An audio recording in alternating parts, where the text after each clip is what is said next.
मेरे हाथ में है अब सीएमए फाउंडेशन का पेपर। सीएमए फाउंडेशन का बहुत ज्यादा कंटेंट तो मैं नहीं डाल पाया, लेकिन आपको जो जो सब्जेक्ट मैं पढ़ाता हूं उसके एमसीक्यू सॉल्यूशन में प्रोवाइड करूंगा और बाकी के लिए भी ट्राई करूंगा। पहली चीज करते हैं कि पहली चीज मैं किसका सॉल्यूशन प्रोवाइड करने वाला हूं, लॉ का। सारे बच्चे ध्यान से सुन लीजिए, 2 से 3 बच्चों का मेरे पास कॉल आ चुकी है इस चीज को लेकर कि क्या लॉ के पेपर में ऐसे कोई एमसीक्यू थे जो कि गलत लग रहे हैं, एक से ज्यादा ऑप्शन अवेलेबल है। तो आंसर इज यस, ऐसे क्वेश्चन इसमें है जिसमें एक से ज्यादा आंसर पॉसिबल है। वो कौन कौन से क्वेश्चन है और इंस्टीट्यूट ने फ्रेम करते समय क्या गलती की है वो भी मैं आपको बताऊंगा। पूरे एमसीक्यू सॉल्यूशन देखिएगा, वीडियो को एंड तक, वीडियो को लाइक करिएगा और अगर आप इंटरेस्टेड है बताने में तो अपने जो स्कोर कार्ड है वो कमेंट में बताएंगे कि 100 में से आपके कितने मार्क्स आने वाले हैं, अगर आपको चीजें याद है तो पहला है जो डिसीजन कोर्ट हाई कोर्ट का है वो किसके ऊपर प्रिवेल कर जाएगा, तो subordinates court under the high court. Next, which among the following is a quasi judicial body, इनमें से क्वासी जुडिशियल बॉडी कौन सी है। देखो जरा ध्यान से, कोर्ट तो है, कोर्ट तो है, कोर्ट तो है, ऐसे भी लगा सकते हैं आप, तो ये क्वासी कौन सी है जो कि फुल फ्लेज नहीं है, यानी कि डिस्ट्रिक्ट। नेक्स्ट, कह रहे फंक्शन क्या है पार्लियामेंट के, लॉ को एग्जीक्यूट करना, आंसर इज नो। ये तो आपको 11th क्लास में ही पता होगा। क्या जस्टिस देता है पार्लियामेंट? नहीं। क्या करता है? लॉ बनाता है पार्लियामेंट। नेक्स्ट, कह रहे एक बिल एक्ट बन जाता है किसके असेंट से, ये भी आपके किसका क्वेश्चन है, तो ये भी आपके किसका क्वेश्चन है, ये भी आपके स्टडी मटेरियल का क्वेश्चन है, बिल्कुल सिंपल क्वेश्चन है। कह रहे प्राइवेट बिल क्या होता है, इसमें बच्चे गड़बड़ कर गए होंगे। क्या प्राइवेट सिटीजन के लिए लेके आया जाता है, प्राइवेट कंपनी लेके आती है उसको, या फिर अ bill introduce by a member other than a minister. तो जब भी कोई मिनिस्टर मिनिस्टर के अलावा कोई बिल लेके आता है तो इसका आंसर जो होगा वो सी होगा। एक कह रहे एक नॉर्मल कोर्स, उसमें कॉन्ट्रैक्ट कब एंड हो जाता है, क्या ऑफर करने से कॉन्ट्रैक्ट एंड हो जाता है? जी नहीं। परफॉर्मेंस प्रपोजल करने से? जी नहीं। प्रॉमिस करने से? जी नहीं। तो आंसर क्या होगा? डी आंसर होगा, परफॉर्मेंस करने से। अब से कॉन्ट्रैक्ट एक्ट के क्वेश्चन शुरू हुए या लॉ के क्वेश्चन शुरू हुए। Contract between one existing company and one dissolve करने के लिए, ऐसे कंपनी जो है ही नहीं उसके बीच में क्या पार्टी कॉन्ट्रैक्ट हो सकता है? बिल्कुल भी नहीं, वॉइड आंसर होना चाहिए। ऐसा हो सकता है जब मैं आपको ये क्वेश्चंस करा रहा हूं तो आपके कुछ क्वेश्चन जो आपको शॉर्ट लग रहे थे आपके गलत निकल जाए, लेकिन कुछ क्वेश्चन ऐसे भी होंगे जो आपको लगता था कि गलत है लेकिन वो सही भी निकल जाएंगे। तो पॉजिटिव माइंडसेट रखना बहुत ज्यादा जरूरी है। What is the minus liability if he is a party to the contract? पहली चीज तो अगर जो बच्चे लगा के आए हैं कि माइनर की प्रॉपर्टी लायबल होगी वो बच्चे हैं गलत। जनरल रूल ये होता है कि माइनर कभी भी लायबल नहीं होता जब तक वो क्या नहीं हो जाता, जब तक वो माइनॉरिटी में रहता है, जब तक वो लायबल नहीं होता तो ना ही पर्सनली लायबल होगा ना ही उसकी स्टेट लायबल होगी। मैं गारंटी दे सकता हूं 8th का काफी बच्चे सी लगा के आए होंगे कि उसकी प्रॉपर्टी लायबल होती है, लेकिन बच्चे आपसे जनरल रूल पूछा है, जब तक कोई स्पेसिफिक ना बोले नेसेसरीज वगैरह वाली चीज के लिए तो आप कुछ अज्यूम नहीं कर सकते। कह रहे a contract to make a contract, कह रहे हमने कॉन्ट्रैक्ट कर लिया है कि कॉन्ट्रैक्ट करेंगे। मैंने कहा बेवकूफ हो गए हो, क्या ये कॉन्ट्रैक्ट है?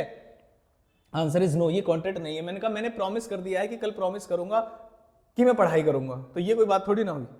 You have got a job offer to be posted at Mumbai, you write a back intimating that can join provided you are posted at Kolkata। कह रहे हैं आपको एक जॉब ऑफर मिला है जो मुंबई में पोस्ट कर दिया है, उन्होंने मुंबई में पोस्ट कर दिया है, आपने उसका रिप्लाई किया है और कहा है कि मैं पोस्ट होऊंगा तो कहां पर होऊंगा? सिर्फ कोलकाता में। क्या मैंने रिजेक्शन कर दिया है? Answer is no. मैंने किया है काउंटर ऑफर। मैंने क्या किया है? Counter offer. क्या मैंने एक्सेप्टेंस कर दिया है? जी नहीं। तो काउंटर ऑफर का मतलब ही डेफिनेशन में आता है कि जब आप ओरिजिनल ऑफर में कुछ स्लाइड मॉडिफिकेशन या ऑल्टरेशन करते हैं। तो नेक्स्ट 11th क्वेश्चन में आते हैं agreement with a person who is lunatic. जो ऐसे व्यक्ति के साथ एग्रीमेंट करना जो ल्यूनेटिक है वो क्या हो जाता है? वॉइड हो जाता है। In case of a merger of A limited and B limited all contracts pending with A limited क्या हो जाएंगे? अब बी लिमिटेड करेगी उसे और क्या होगा? Next, in case of independent performance, independent performance का मतलब तुम अपनी परफॉर्मेंस अलग करोगे, मैं अपनी परफॉर्मेंस अलग करूंगा। तो ओनली प्रपोजल विल परफॉर्म? बिल्कुल नहीं। Acceptor will perform? नहीं। बोथ पार्टी को परफॉर्म करना पड़ेगा। बिल्कुल आप ऐसा बोल सकते हैं कि लॉ के और मुश्किल क्वेश्चन आ सकते थे, लेकिन ऐसे क्वेश्चन दिए जिन बच्चे से लॉ भी नहीं पढ़ा होगा वो भी बता सकता है इसको। ठीक है, next, when both the parties more or less have equal rights and liabilities in a contract, उसे कैसा कॉन्ट्रैक्ट बोलेंगे? तो यूनिलेटरल में तो एक पार्टी होती है, फॉर्मल का इससे कोई है नहीं, वन साइडेड भी नहीं है। तो बायलेटरल का मतलब होता है बोथ। आपने ऐसा पढ़ा होगा जब बोथ पार्टी मिस्टेक होते तब भी उसे बायलेटरल मिस्टेक ही बोलते हैं। तो बोथ पार्टी वर्ड को आपको पकड़ कर इस आंसर को सही करना चाहिए था। Next, a job application by a person is, कह रहे एक जॉब एप्लीकेशन दी है तो इसे क्या बोलेंगे? Only an information for the job to be done? No. Offer for doing the job? बिल्कुल भी नहीं। इन्विटेशन तो ये है ही नहीं, तो अपनी कैंडिडेचर को ऑफर कर रहा है। जनरल लॉ तो है ही नहीं है, बिल्कुल सिंपल वाली बात है। कह रहे एन अंडरस्टैंडिंग बिटवीन टू और more person not expressly by a contract, कह रहे एक दो व्यक्ति के बीच में अंडरस्टैंडिंग है, जैसे कि किसी के गुड्स लॉस हो गए हैं, दो व्यक्ति के बीच में अंडरस्टैंडिंग है, उसमें कोई कॉन्ट्रैक्ट नहीं हुआ था, नेचर कॉन्ट्रैक्ट का नहीं है, तो उसे कैसा बोलेंगे? उसे क्वासी कॉन्ट्रैक्ट बोलेंगे। मान लीजिए मेरे मकान मालिक का बिजली का बिल मैंने पे कर दिया है ताकि मेरी बिजली ना कट जाए, तो ये दोनों के बीच की अंडरस्टैंडिंग है, इसमें कोई कॉन्ट्रैक्ट नहीं बनाने की जरूरत है। A contract not performed by the performer denotes, कह रहे उससे क्या बोलते हैं? परफॉर्मेंस कर दी है, अबेंडन कर दिया है, क्या कर दिया है? ब्रीच कर दिया है उसने कि वो परफॉर्म करने से मना कर रहा है। A contract is valid without consideration, किसके केस में? क्या सेल के केस में? नहीं। गिफ्ट के केस में? यस। गिफ्ट, कंप्लीट गिफ्ट के केस में। एजेंसी के केस में भी, to create agency there is no consideration required. ये सारे पॉइंट्स क्लास में बताए जाते हैं, तो आंसर होना चाहिए इसका D. Next, a contract shall not be void if it is not against. कह रहे, देखो जरा ध्यान से, ट्रिकी क्वेश्चन है। कह रहे कॉन्ट्रैक्ट वॉइड नहीं होगा अगर वो किसके अगेंस्ट नहीं होगा, तो मैंने कहा अगर लॉ के अगेंस्ट नहीं होगा तो भी वो वॉइड नहीं होगा, अगर पब्लिक पॉलिसी के अगेंस्ट नहीं होगा तो भी वो वॉइड नहीं होगा। तो आंसर क्या होगा? सी। इस क्वेश्चन का आंसर बच्चे गलत कर सकते हैं, आप बताना मुझे 19 का क्या लगाया आपने।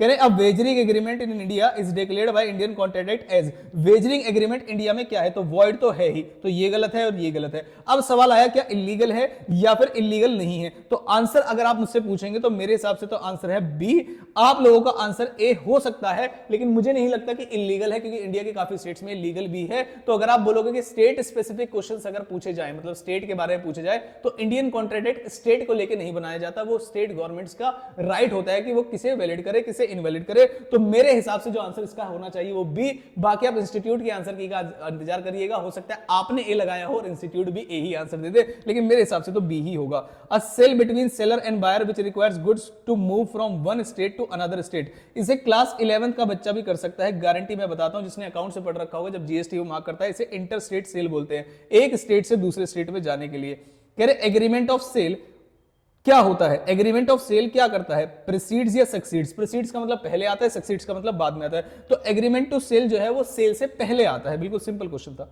कह रहे डिलीवरी ऑफ कार की, इसे सिंबॉलिक बोलते हैं, इससे चुन्नू क्वेश्चन आ ही नहीं सकता एग्जाम में। और देखो कितनी बड़ी बड़ी केस स्टडीज आपने पढ़ रखी होंगी, बड़े बड़े पैराग्राफ्स आपने पढ़ रखे होंगे, लेकिन क्वेश्चन बिल्कुल simple simple direct direct question थे। Delivery by one seller can be, कह रहे डिलीवरी बाय द सेलर कैसी हो सकती है? एक्चुअल हो सकती है, सिंबॉलिक हो सकती है, कंस्ट्रक्टिव होती है, कैसी भी हो सकती है, तो कैसे भी हो सकती है। कह रहे sale is not complete unless the position, position के साथ साथ क्या ट्रांसफर हो जाना चाहिए? ये वो क्वेश्चन था जिसमें बच्चे कह रहे हैं कि इसके दो आंसर है, और मैं भी उनसे एग्री करता हूं, दो आंसर्स पॉसिबल है, और बच्चे ने दोनों में से कोई भी जवाब लिखा हो तो बच्चे को मार्क्स मिलने चाहिए। और वो दोनों जवाब कौन से हैं? टाइटल और ओनरशिप। दोनों जवाब कौन से हैं? टाइटल और ओनरशिप। अब आप बोलोगे सर आप बताओ, अगर एक बताना हो तो मैं उसे आंसर बताऊंगा टाइटल, क्योंकि लॉ की लैंग्वेज में टाइटल लिखा जाता है जिसका मतलब ओनरशिप होता है। हालांकि दोनों के दोनों ही बिल्कुल सही हैं और इंस्टीट्यूट को मार्क्स देने चाहिए।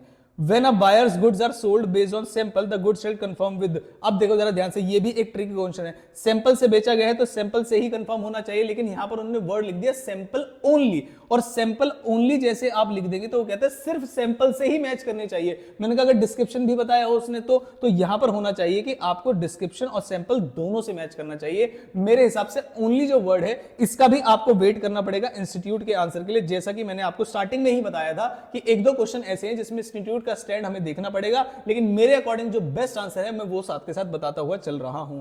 कह रहे द डॉक्ट्राइन ऑफ कैवेट एम्प्टर किसके ऊपर अप्लाई नहीं होता? अगर पेटेंट नेम के अंदर बेचा है तो भी अप्लाई नहीं होता, तो ये भी बात सही है। Where the seller is guilty of fraud, ये भी बात सही है, जब इंटेंशनली कुछ गड़बड़ कर रहे हो तो। और in case of a sale under trade name, ये भी बात सही है। इसका मतलब इन सब के ऊपर अप्लाई नहीं होता। मैंने कहा भाई इन सब के ऊपर अप्लाई होता है, तो सारी बातें सही है, इन सब के ऊपर अप्लाई होता है। और कहां अप्लाई नहीं होता?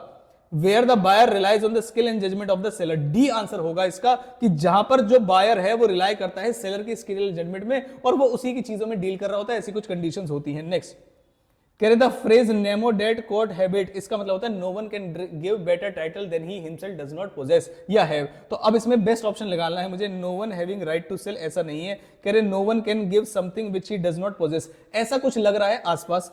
Everybody is having different habit और नन ऑफ द अबव, तो मेरे हिसाब से आंसर इसका होना चाहिए बी। नेक्स्ट पे आते हैं, एन अनपेड सेलर हैज, कैसा राइट है उसके पास? राइट ऑफ लियन और स्टॉपेज इन ट्रांजिट और स्टॉपेज ऑफ गुड्स और रीसेल, तीनों ही राइट उसके पास होते हैं। बिल्कुल सिंपल क्वेश्चन।